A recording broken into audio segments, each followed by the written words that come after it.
straight away. Yeah. Welcome back, everybody. My romance with fantasy is never ending. The more I think and work on it, the more I'm impressed and fascinated by the intricacy of hand punching and the supreme architecture, says our guest today. I, Crystallite Shivani, welcome you all for the second session of the day, that is the plenary session. We are privileged to have Dr. Nilesh Sadbhai sir as our guest speaker for the plenary session. Following his graduation from the University of Pune, Sir completed his post-graduation MS General Surgery from Lokmanya Tilak Municipal Medical College and Sai Hospital, Mumbai. Subsequently, he did his super specialization MCH Plastic Surgery from St. GS Medical College and KEM Hospital, Mumbai. Sir has been a social worker who has helped many people bring back their lives. He has been a helping hand for people who had lost hope, but with his knowledge and his field, he has helped them stand on with confidence. Which brings me to our theme, that is Phoenix, which is rebirth. So, what is Phoenix exactly? It is a mythological bird which rebirths from its own ashes. Likewise, Sir has, through his services, given a new lease of life to many people. Our guest today will address us all on a topic which is saving and restoring the working hands. As I said earlier, Sir has been very keen in the field he is working. He has proved to be an example of helping hands. We'd be grateful to be listening about the topic. I request Sir to deliver his plenary address. Thank you. Over to you, Dr. Nilesh sir. Sure. Thank you so much for the kind introduction. Just a minute. Yes, Hello? ma'am. Yes, ma'am. Dr. Nilesh, thank you so much. We have been hearing about your work so much that especially one day we would like to talk to you and invite you not only virtually but really on our college. The work is simply amazing and we are interested in knowing the details about the work. So thank you very much for making your time and coming to our college. Welcome. Thank you. Thank you. Thank you so much, madam. Yeah, in fact, it would have been much better if this was a physical event and the interaction was actual. But yes, I'll still try to make the most of it, and definitely we will have opportunities to meet again in the future, so as to join hands together, because this is a very big social task, and it needs help and support from all the sections of the society. And especially you are at a special advantageous and influential position where you can really mold the lives of several thousands of students, and they are going to be the future leaders in the society, who are going to bear the torch and take the reforms ahead. So indeed, education is the strongest tool to make any change, and it's a pleasure to be on this platform today. And I'll begin with my presentation. Yes. Can you enable the share screen? Yes, sir. Yes, sir. Sure.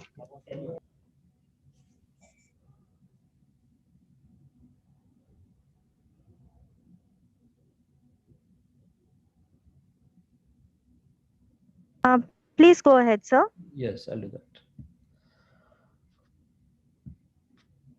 So, yes. Good morning, everybody. Respected Principal Professor Suchitra Naik ma'am, Dr. Mahesh Patil sir, it was a pleasure to meet you in person for a brief moment. Mugdha Keskar madam, who is chairing this session, and it was also a pleasure to talk and interact with Professor Archana Nair, who coordinated all these activities very efficiently. It is a pleasure for me to be with all of you this morning, and very welcome to all of you. So I'm going to talk. The title I've given is Hand in Hand, and the concept or idea behind it is the importance of different specialties and subsections of the society coming together to make complex projects possible. And that is a very important thing, where every person in the society, whether he's a doctor or a non-doctor or a management person or a media person, who can contribute to these activities and who can make a change in the society in the long run. So I'm Dr. Nilesh Sadbhai. I'm currently a full-time consultant at Global Hospital in Parel, and it's a pleasure to be a part of Chrysalis 2021. So I'd like to thank your college and the organizing team for having me this morning. Yes, I'm here this morning mainly for this reason. You must have read in the newspapers or seen on the TVs and the reports that Monica More, a 24-year-old girl from Kurla, underwent the first bilateral hand transplant in Mumbai. And this was also the first successful bilateral hand transplant of Maharashtra and also of Western India. So this was really a major milestone in the medical history of our city and of our state. And it was really exciting and thrilling to be a part of this journey.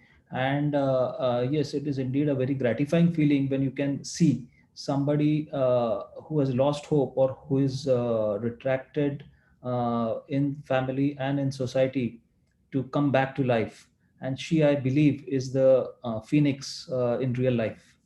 So, incidentally, Phoenix has often been my own inspiration, and I have often derived immense inspiration from the Phoenix, because it motivates you to come back, to fight, to achieve your goals in whatever situation you are, and to overcome all the hurdles. So it is a life driving creature, I would say, which is going to motivate us and guide us throughout our lives.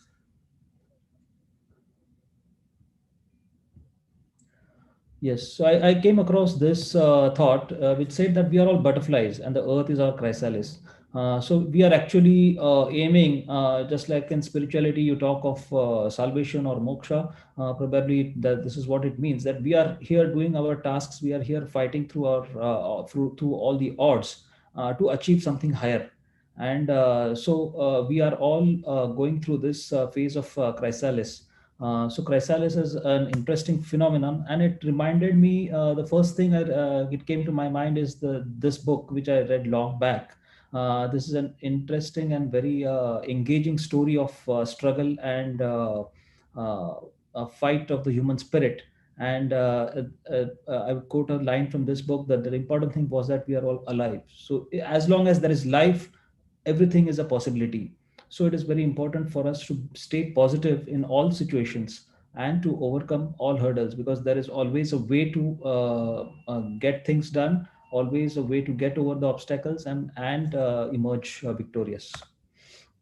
So I'll just speak briefly on plastic surgery before we go on to hand surgery, and some examples which I would like to show, just for you to understand what we exactly do in hand surgery and microsurgery and reconstructive surgery, and how this has been helpful and monumental in bringing several significant changes in lives of many people in the society.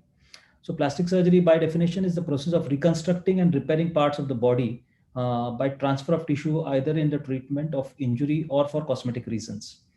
So we'll come across the examples for you to understand better. So this is unfortunately what the society thinks, because many a times plastic surgery is often thought to be the same as cosmetic surgery. People believe that plastic surgeons just deal with the skin, or they just deal with the beautification. But yes, aesthetic surgery or cosmetic surgery is an essential part of plastic surgery.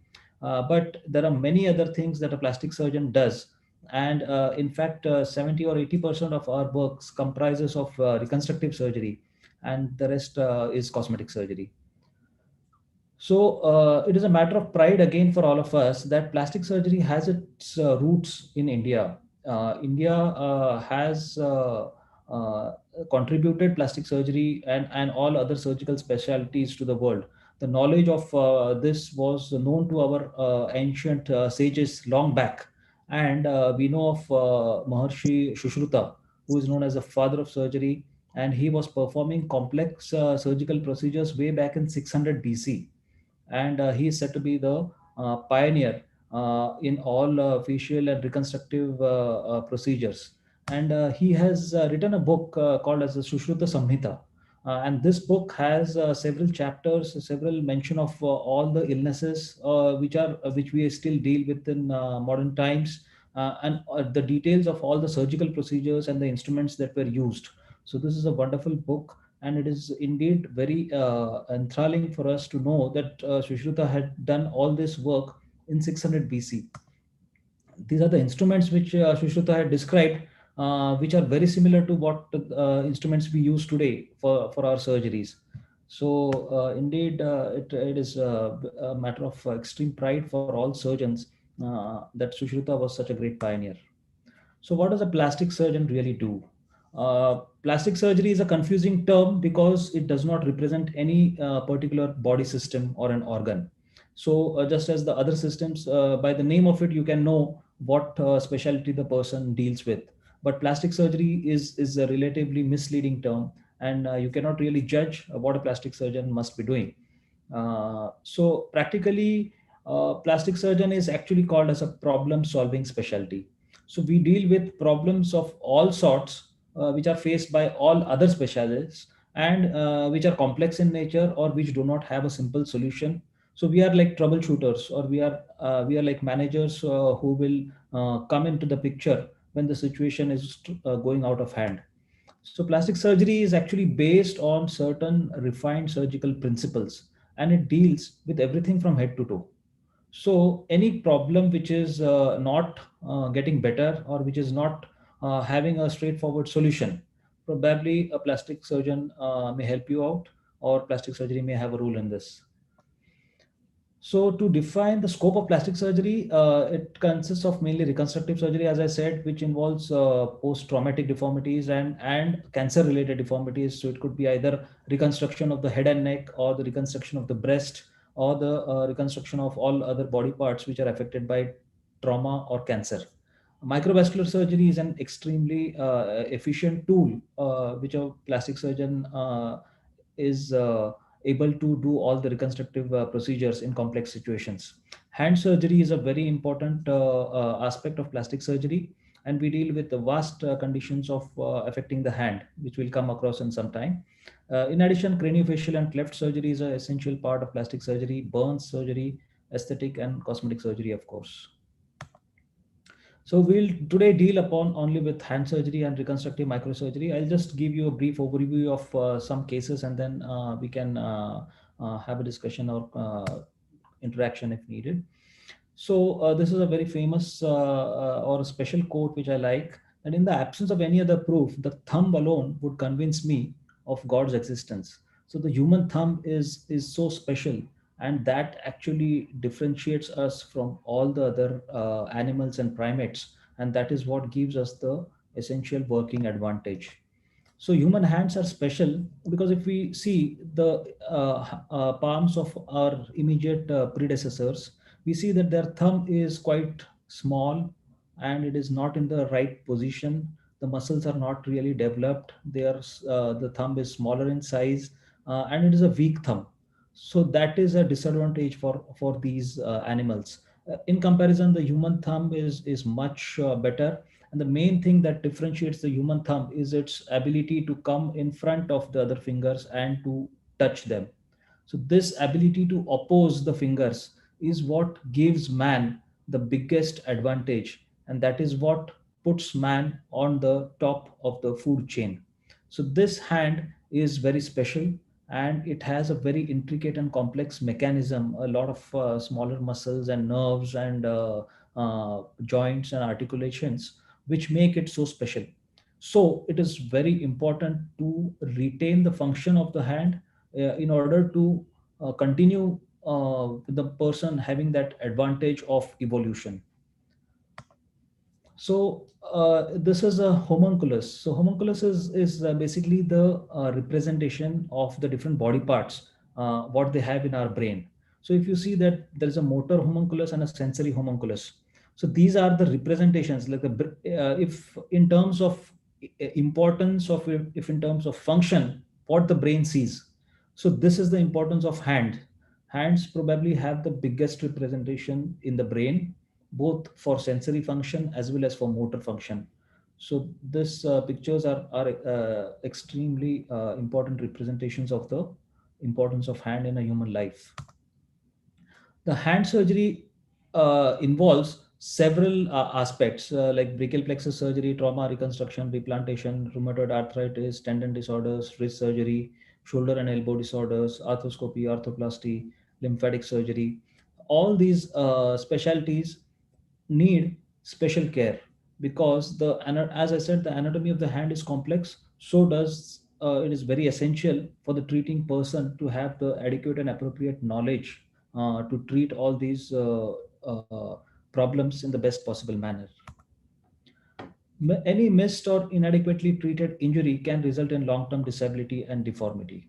So this is one important take-home message today, that no injury which is not settling down in time or which is not getting better with time should be neglected.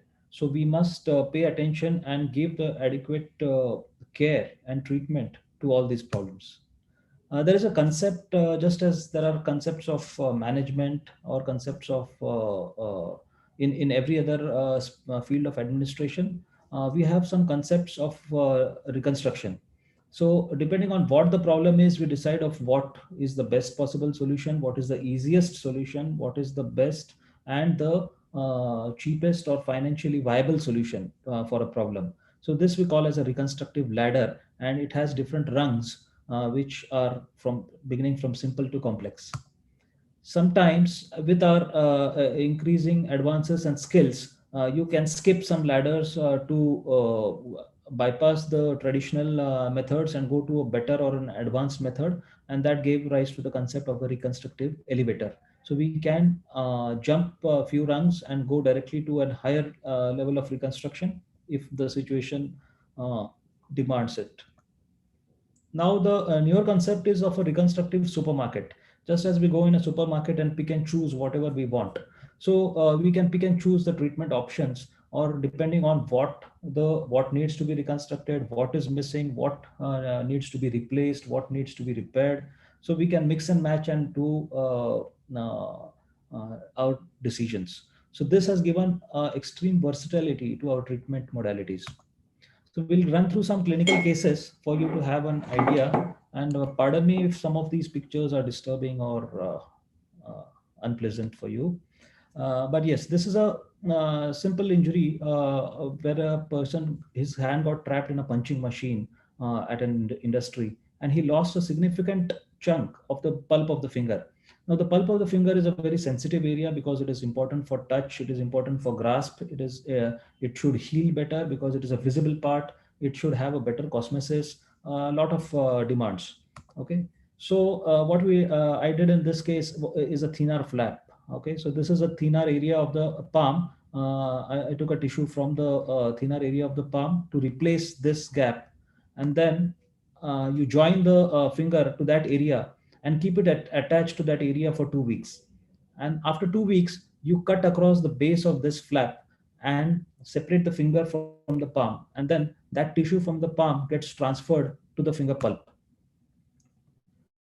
So this was a pre-op and this is the post-op. So now this tissue from the palm has got transferred to the finger pulp, and it has resulted in the reconstruction of the finger pulp, which is quite acceptable aesthetically and functionally, and the person can go back to his normal life and work. So this is the follow-up at 15 months. The finger pulp has settled well, the scars have healed, and it looks pretty normal by all standards. So any reconstruction should be aesthetic as well as functional. So this is a very important aspect because any scar has a bearing for life. All the persons who are not adequately or appropriately treated for scars in the initial phase, they are always disturbed and worried or unhappy about bad scars. So all reconstructions should essentially be aesthetic or cosmetic. So this is another injury where a child, unfortunately, his hand got trapped in a cycle spoke wheel, and the skin was macerated, and he was being treated at a far away place, and with the dressings and the moisture, his hand was so bad on presentation. So after a couple of days, when everything dried up and things were started settling, we realized that the skin in this area is missing. This has led to exposure of the underlying nerve and the tendons. There was a wound on his finger which was tightly pulled and closed. So the finger was actually flexed. So once you removed the stitches and opened up the wound, it created a gap. So after cleaning the wound, you realize the importance of cleaning the wound adequately on day one. Some stones were still left missing in the wound, which could have caused infection or problems later. So cleaning the wound appropriately and adequately on day one is the most important deciding factor of how fast and how safely the wound is going to heal. So there is a defect in the index finger and there is a defect on the wrist level. So in this case, again, we did a flap. So in this case, we did a cross finger flap. So you take skin from the neighboring finger. The middle finger in this case is the donor finger. You take a flap from the middle finger and you cover it up, cover the wound on the index finger. And then you cover the defect that happens on the middle finger with a skin graft. So this is called as a cross finger flap. And then for the wrist, we did a groin flap. So you take a skin from the area of the groin, you lift it up as a flap, and you attach the flap to the wrist area. Again, this flap is maintained for 3 weeks, and after 3 weeks, you divide the groin flap and separate the hand. So this is the hand after division of the flap. You see that the wounds are now covered. This is the cross finger flap. This is the groin flap. The bulk in this flap can then be reduced later, or the fat under the flap can be reduced to make the reconstruction more cosmetically acceptable. So treatment options have to be simple. They have to be customized as per the patient's social, economical situations, and so that they get the best possible outcome within their resources. This is another case where there was a large defect following a fungal infection in the web space. Now, web space is very important. As I said, the thumb, ability of the thumb to oppose is effective because of the wide web space. If this web space contracts or becomes narrow or tightens, our hand it becomes similar to the apes. So the thumb may not be able to move adequately. So maintaining this web space is an important aspect of consideration. So this wound needs a good stable cover, but the child is unstable because of a systemic fungal infections and he is on chemotherapy. So I did a simple flap from the dorsum of the hand and just turned it around to create the web space. So this web space area is now filled with normal healthy flap tissue and the donor side is covered with a skin graft. So you have to keep in mind the safety of the procedure. You have to keep in mind the safety or the suitability of the procedure, considering the overall general condition of the patient. This is another injury where there are multiple fingers are crushed, where then the treatment options become limited, or you need a lot of thinking and planning to be able to execute it perfectly. This is the defects on the dorsum. So in this case, I did multiple cross finger flaps, just as the cross finger flap I described earlier. But yes, it is a similar cross finger flap, but here we are doing it 3 times. So appropriate planning, positioning of the hand, because the hand has to remain in that position for 2 weeks. So avoiding any pain, stiffness later is also important.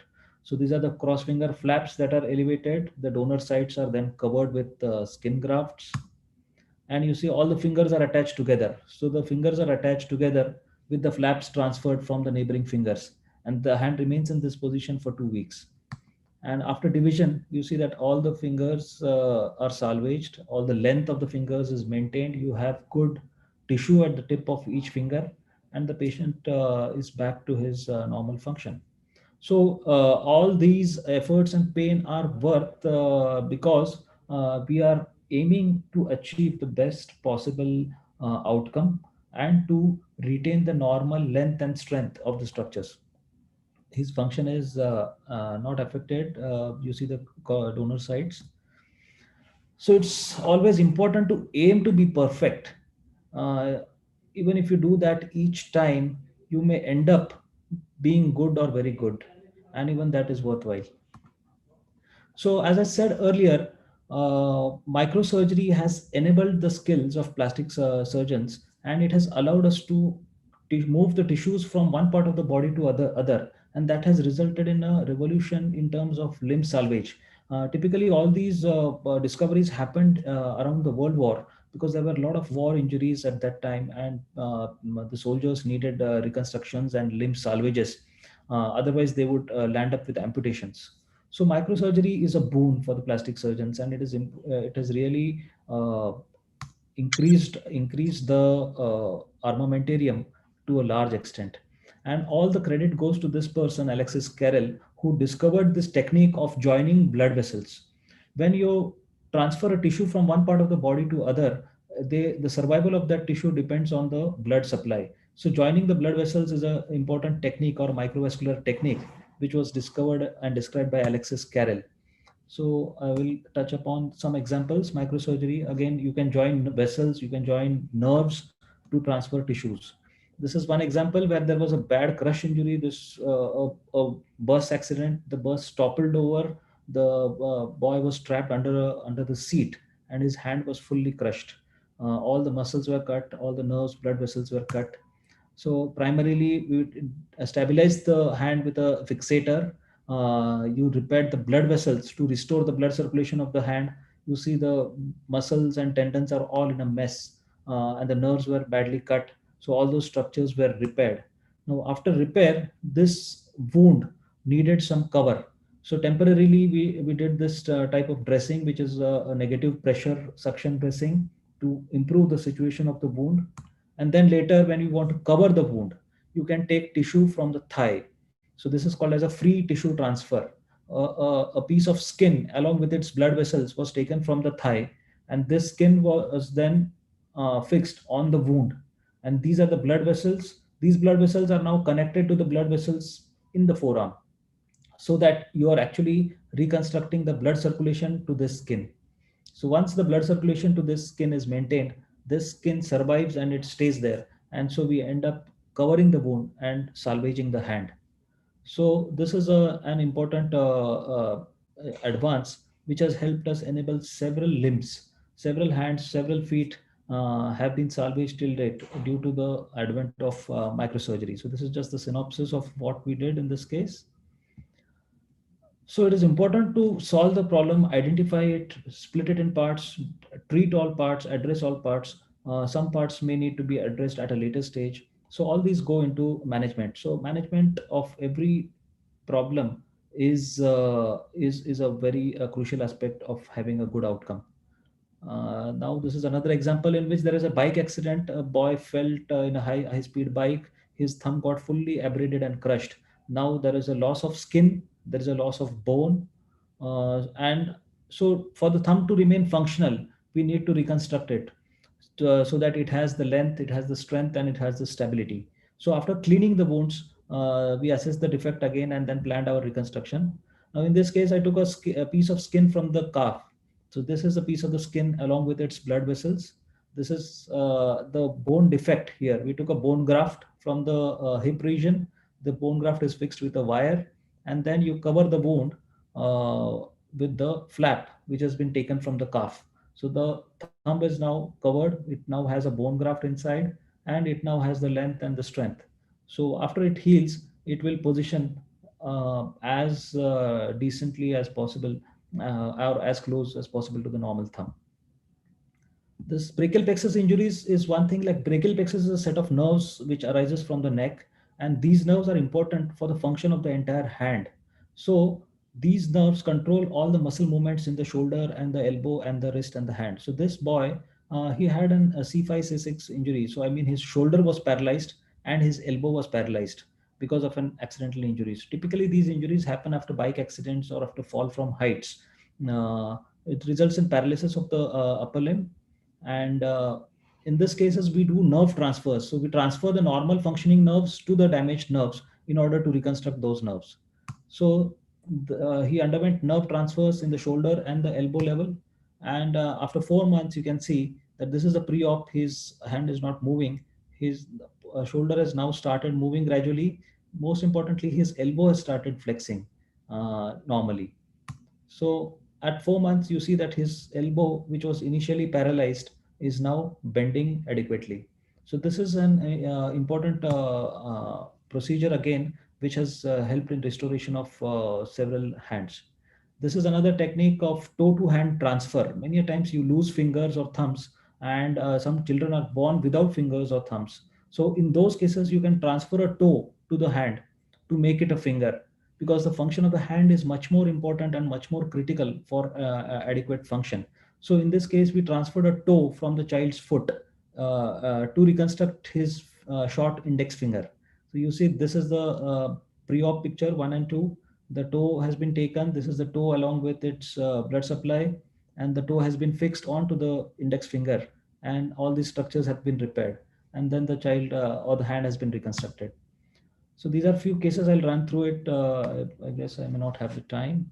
So this is a total amputation of the finger in a saw injury. He was a carpenter actually at his workplace, and then we could reattach this thumb again by macrovascular techniques. So after 3 months and 6 months, you see that the thumb is looking almost normal, and the patient is back to his livelihood.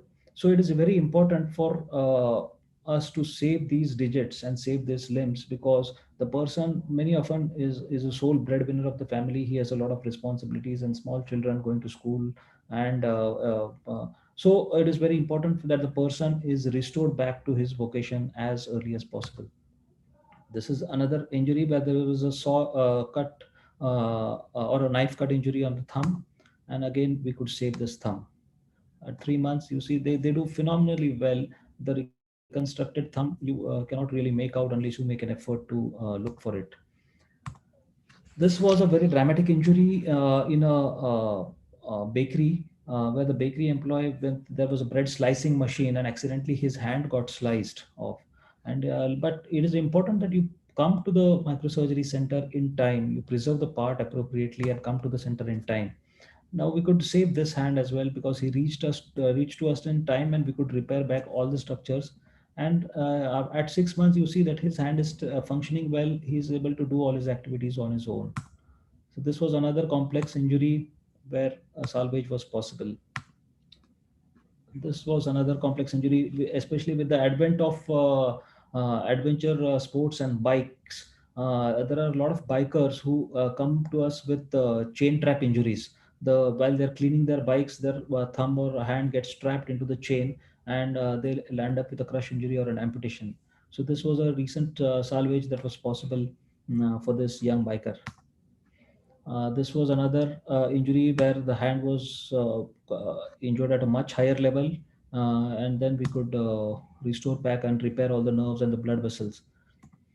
So yes, this is it. So important learning point here is that you need to preserve these parts appropriately. You need to bring them to the microsurgery or the plastic surgery center as early as possible.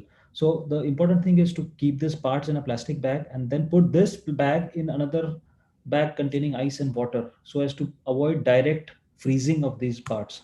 So it is not advisable to put them directly in water or put them directly in ice. So this is a very important lesson for all of us in the society for such unfortunate incident if it happens. For the bigger parts, you need to customize the options in which you can transfer. So coming to hand transplantation, transplantation is now a procedure. So suppose somebody has missed this opportunity of a replantation. Somebody who lost his thumb or hand, but it could not be reattached at the right time. Somebody who has lost his hand at a higher level, who has an amputation, but he has to deal with it. Now, the only treatment option available till date was an artificial hand. But the artificial hand practically has a lot of problems. It does not have sensations. You cannot use it in water. A lot of limitations with the artificial hand. So it was thought that just like the other organs are being transplanted, such as liver, kidney, heart, even the hands can be transplanted. So typically for an amputee, either a unilateral or a bilateral amputee, if there is a donor or a brain dead donor from which hands can be borrowed, or the family agrees to donate those hands could be of use to somebody who has lost their hands. So the concept of transplant came in because the of the lack of good processes, or the many often the amputees, they find that these processes are of not much use and they end up not using it. So these are the different transplants. Besides the common transplants such as liver, kidney, heart, and lung, these are the transplants that have happened till date. So these are all unusual transplants, but these are reconstructive transplants, you can call them, or these are quality of life transplants, because it is very important for a person to have a good quality of life. If otherwise they are withdrawn from the society, they lose their jobs, they don't have personal and healthy relations. So all these factors have a major bearing on the quality of life. So that is the reason why it was thought that these transplants are also equally important and they are needed in special situations. So, as I said, quality of life, just living is not enough, said the butterfly, but one must have sunshine, freedom, and a little flower. So, yes, that is how the human mind works. What we have something, but we want more, or we want to get better. And that is a natural instinct, I believe. And we should attempt to go ahead or to make our lives better if there are solutions. So there is a streamlined process of selecting the recipient, of choosing the right recipient, because they have to follow stringent criteria and they have to make lifelong changes in order to have a successful transplant. So there are set donor inclusion and exclusion criteria. There are criteria for the recipients, and based on that, the recipients are registered and put on a waiting list, and then they get their organs whenever there is a suitable donor. As I described earlier, the hand is a very complex structure, and it has several structures, and that is why it becomes more and more challenging and exciting to repair and reconstruct the hand. So in a transplant, what is done is you need to plan. Suppose the amputee has a stump at this level. You need to plan the or look for all the structures that are inside. You need to measure or map those structures, measure their lengths, do all the preoperative plannings, do a mock surgery, so that you know what you need from the recipient, and then plan the transplant accordingly. When the recipient hand is harvested, typically it is harvested at a suitable level. It is perfused with a solution. It is then prepared for the transplant. All the structures need to be identified because they have to be repaired with the corresponding structures on the other side. So you need to do all these plannings. Then the structures are identified on the recipient side as well. You see, this is the hand with all the parts separated and dissected, and now you need to reattach all these parts so that the hand functions in the best possible manner. So this is how the transplant planning goes. The hand is then fixed first. The bones are fixed with plates and screws. Then you repair all the blood vessels, nerves, tendons, everything. And at the end of it, the hand of the donor is now attached to the hand of the recipient. So this is a broad scheme of the hand transplant. It is a logistically and technically challenging procedure. It is a time-consuming procedure. Typically, like the bilateral hand transplant that we did on Monica, it went on for 16 hours. And so you need that much of manpower, you need that much of support system, you need that much of instruments and infrastructure to be able to do it. But yes, it is an extremely gratifying procedure with good functional outcomes in terms of all the parameters. These are some historic pictures, this is Dr. Brian Beck, who did the first successful hand transplant in USA in 1999. And this is the recipient of the first successful hand transplant. You see the hand is looking near normal, all the swelling, everything is gone. He is back to his work, he is writing with the transplanted hand, and he is having a normal life. So if appropriately selected and if all the care and precautions are taken, the patients do have a very fruitful normal life. These are some other transplants which have been done in Europe and across the world. This is the youngest recipient of transplant. He's a 9-year-old boy who underwent bilateral hand transplant in USA. This is an Afghan soldier who underwent bilateral hand transplant at Amruta Institute in Kochi, which is the pioneering institute in India, which did the first hand transplant in India. You see the emotions running in this picture. This is the recipient looking at his hands, and this is the donor's wife looking at her husband's hands. So this is a very touching and emotional thing, because hand, unlike any other organ, it is an external and visible organ. So it is really thrilling and exciting to see somebody else's organ functioning on your own body. So hand transplants are special in that kind. So as I said, this is the Global Hospital is the only center in Maharashtra with hand transplant facilities. And I'll just run through the journey of Monica quickly. As you know, any success is nothing comes easy. So there is a lot you have to pay for it.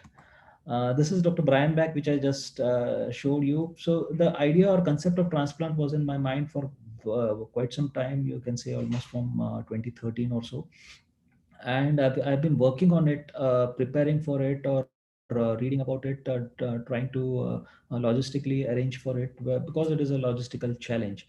And yes, we had the guidance of a lot of giants in this specialty, who helped us set up this program. And this is Monica. So she is like any other normal young college going girl, with all her aspirations, her desire to dress up and put mehndi and look beautiful, and to live a normal college life. But unfortunately, she met with an train accident in 2014, and she lost both her hands. And she was living in this manner for almost 6 years. She tried using prostheses, but it was of no use. The family got in touch with me in 2017, and I registered her for hand transplant in 2018. We had to wait for 2 long years, more than 2 years, to get a donor, because that is the situation of awareness in our society. Many of people don't know that hands can be donated. Why are hands so important? People reject donating organs just for silly reasons, or for any other reasons, which is understandable sometimes, because it is an emotional thing when somebody is dying or your relation is dying, and you're thinking of mutilating a body by donating organs. So some people are hesitant to donate organs. But it is my appeal today to all of you, that organ donation is most important thing that a human being can do, because it can change somebody's lives, it can save somebody's lives, and it can make a huge difference to somebody's life. So all the planning went on for Monica as well. We planned her surgery. We prepared lists and everything. This is a very important aspect, because this is a complex procedure with multiple steps involved. We need to have all the checklists in place. This is a very important slide for management of anything in life. You need to have it planned perfectly. And then on 28th of August, in the lockdown, we got a call from Chennai, where a donor was willing, or the donor family was graciously willing to donate his hands. A young man, 34-year-old, donated his hands, and we brought the hands from Chennai to Mumbai, and we did the 16-hour surgery in Mumbai on 28th of August. And that is how Monica got her hands back. She was in the hospital for almost a month, and then at the time of the discharge, you can see her with her new hands, and you can see her eyes, and they say it all of what she was feeling and what she had gone through in the last 6 years. So Monica, I believe, is the phoenix. She has risen from ashes. She has shown how strong and gritty she is, how determined she is, and she's doing phenomenally well today. She is now undergoing physiotherapy and rehabilitation, and her hands have actually started functioning. And because they have been attached at a higher level, that is around the elbow level, the function typically takes 6 months or more, and she's now just 5.5 months down the line. So another month or so, her function will definitely get more and more better, and you will surely get the news of her function, or I'll keep you updated about it. So we did a lot or we tried a lot, because the fundraising is a big issue, where all people in the society, all of you, can actually play a role in creating awareness, in creating. We did a crowdfunding for Monica, because we need to raise funds. It was fortunate, like good Samaritans, like Mr. Anand Mahindra helped our efforts, and he did a lot to create awareness in the society for organ donation and for fundraising of for Monica. And yes, that is how we could do it. And it was indeed, it is very gratifying because this is the only organ which is seen from outside. You can actually see a transplanted hand, you can see it or feel it or see it moving. So it is a very surreal experience. These are some patients, some of the patients whom I've seen after we did Monica's case, and these are only some of them. These are waiting for hands, but yes, the dearth is of organs, the dearth is of awareness. People are still hesitant to donate organs. People are still not willing to donate external organs. And so we can imagine what is the quality of life of these people who have lost their limbs, and how are they managing their day-to-day life. But yes, the things will definitely change, and with more and more people and more good Samaritans on the society getting involved in these projects, I'm sure the situation is going to change. So this is another statement by Alexis Carrel. As I said, quality of life is more important than life itself, because that is what determines your mental peace, and that is what determines your happiness. So these are the difficulties. We already discussed all these things. And the need of the hour is to create awareness. And yes, every process is worthwhile. Every process is takes its time. Just as the pupa or the caterpillar which is in the pupa has to struggle and fight and gain strength in its wings, go through the chrysalis to emerge as a butterfly, and you cannot help it, or it has to do it on its own. And that is how things have to happen from inside. So our job is to create awareness. Our job is to reach out to people and give them the right information. And then the change in the society will happen when things start changing from inside. So that is the story of patience and struggle. So another thing I would like to, as an ending remark, is to that we live in a wonderful country, and I love our country in every possible way. We have the best of everything. We have had our phases of ups and downs, but now we are on the emerging trend, and we are on a much stronger situation on the global platform. And I'm sure that all of us need to put our best to make our country stronger.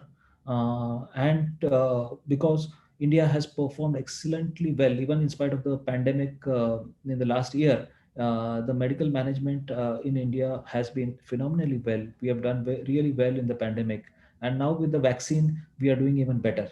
So India's population is a limitation, but yes, India's population is also its strength, because our population is rapidly increasing. It is just February, and we have already crossed the target figure that was predicted for our population. But yes, our population is our strength, and we need to convert it into a major advantage, because the world cannot imagine the immense potential of our population and our skill set. So it is very important to prevent the brain drain from happening in India, and it is very important that all of us put our hearts and sweat and toil for our country. So many often we see these pictures of large crowds, but yes, somehow things get managed. This can happen only in India. The world cannot imagine how these events run, or how these things happen, or how these things happen without major accidents or problems. But yes, India is tuned to handle its population, and that is probably the reason how we handled the pandemic so well. And now, even currently, the vaccination drive, we are handling it really well. And I'm sure that India is going to emerge victorious out of this pandemic. So these are pictures showing the strength of India, and showing the importance of these cultural and religious aspects in our lives, because they bind us together. They unite us as a society, and that is what is makes India different from the world, where we often see that the people live isolated and dissociated. So our unity is our strength, and with proper collaboration, we can always take it further. So this, I said, as the vaccine is going to be a game changer for India. It has already changed the geopolitical situation across the world, and we need to put our brains together to make India stronger further. So this is another inspiring statement. If we transform a population into a trained and focused, balanced and inspired population, India will become a miracle, and I'm sure it is going to be. So it is important for all of us to stay positive and inspired. So India is the next phoenix, which is rising soon from and breaking all the shackles. And this is our small contribution to India. We put India on the world map. This is an international hand transplant registry where all the countries in the world are seen. And now Global Hospitals in Mumbai also is seen on this map. So organ donation, as I said, it is an important duty for all of us to create awareness for organ donation. So I request all of you to please talk to your friends, families, and everybody and pledge your organs right away. So it is important that we don't hesitate to donate organs for or to restrict our abilities just for some emotional or religious or psychological reasons, but to donate organs and make changes in lives of people. There's no such change, such thing as good enough. You, your team, and your equipment must be the best, and this is how you will win victories. So this is a very inspiring statement, and this is my message to all of you to stay positive, to have your victories. Thank you so much. Thank you very much, sir. I know we all, as management students, learn that management is an all-pervasive subject. But with your talk and the talk by Dr. Dhananjay Kelkar sir in the morning, we get to have an insight of management in the medical field as well. And it is really overwhelming that people like you are contributing to the medical field to such an extent, and giving a new lease of life to so many human beings out there. Thank you very much for that inspiring talk, sir. So we have two questions from the side of the students. If you permit, can I please share them with you? Yes, sure. Please go ahead. Yeah. The first question is like, how do you prepare your mind ahead of a critical surgery? Yes. So as I said, that it is, you need to have a checklist in your mind. Whenever you see a patient or you tend to assess a problem, it always in your subconscious mind you're always already thinking and planning about it. So that list of, suppose, how to investigate that case, how to plan a surgery, how to counsel the patient, how to arrange the resources for that surgery, and then you actually tend to run those that surgery in your mind when you're thinking and planning about it, and that is how it goes, and eventually that becomes a habit, or that becomes a part of your system.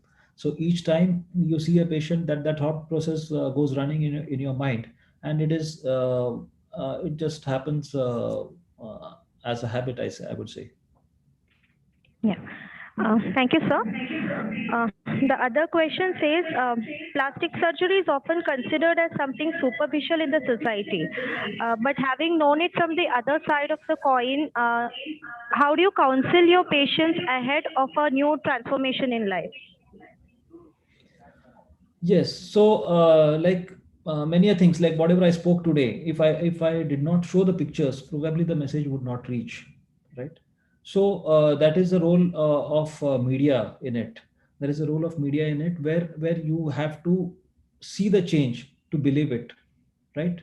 So whenever there's a patient with a problem, we usually give them all the options. We suggest them to have a discussion among themselves to make a decision.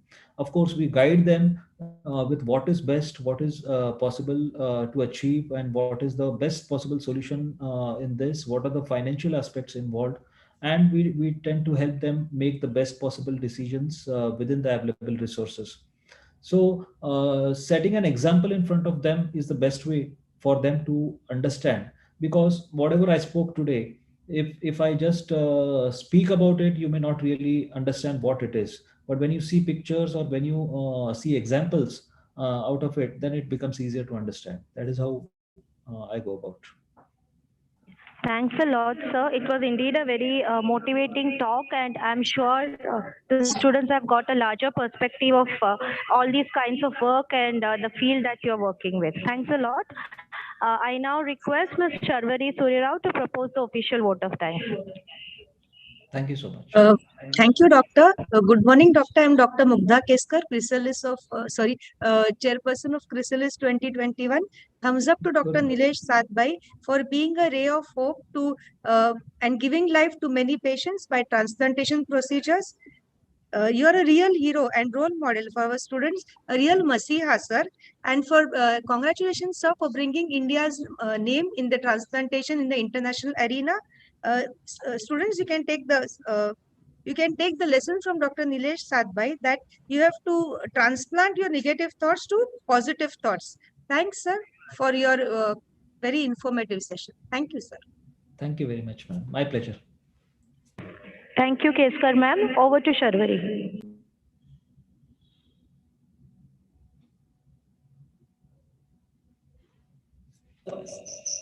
I have often heard service to humanity is service to God.